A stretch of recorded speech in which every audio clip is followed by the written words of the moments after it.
I got cut off first time, so I'm going to do this very quickly.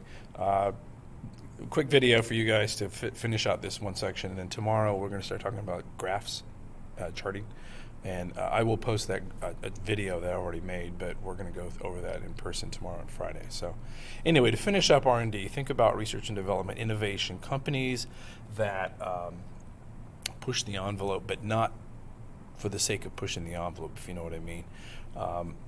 Tesla is a cool car company, but it also has pushed other companies to innovate and create more, not just the electric stuff, but the charging capabilities, the navigation. Think about all the things in the car that are kind of cool, but also help the car. iPhones, where you got upgrades coming all the time. The new iOS, if you know what I'm talking about. Samsung sure is the same thing. But also the new phone, the new camera, like we talked about, which give people a sense of anticipation. New flavors and, the classic pumpkin spice, but also new flavors in foods, chips and whatever it is, and new fruits and vegetables and all these different things. But it pushes, and companies that succeed at this tend to do well, frankly. Okay. Last thing I want to talk about here is about debt.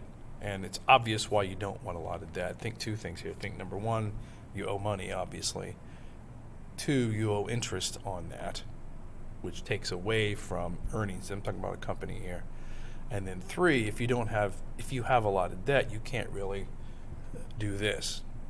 Apple, if they have a bunch of debt, they're not going to be able to worry about the new iPhone and Apple TV and the Apple channel and the Apple car, which is a thing, and the iPad upgrades and all those different things and the watch and so on. Because Apple, I forget the number, the cash they have on hand is ridiculous. Like, they have more cash on hand than most companies are worth, totally. So they can acquire companies, or they can acquire like you think about the glass for the phones or the cases, not the cases, but the plastic or whatever it is they use. They can acquire those companies and control that quality, control the distribution and all that, and helps them out, which is what makes, it's the same idea of Netflix making its own content. It's the same basic thing, that with a bunch of debt, you can't really do that. You got to rely on, like Netflix. Do you watch 12-year-old movies on Netflix? Generally, you don't, unless it's something you already watch or you just want to check out. But a lot of their content is now new, or movies coming out that are distributing through Netflix.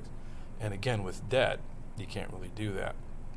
So when companies have debt, it becomes a problem, and it's something that you're like, unless it's a specific purpose, it's usually a bad idea. So again, think market share, innovation, earnings and revenue growth, and low debt. Put those together, and you've got generally good companies worth looking at further.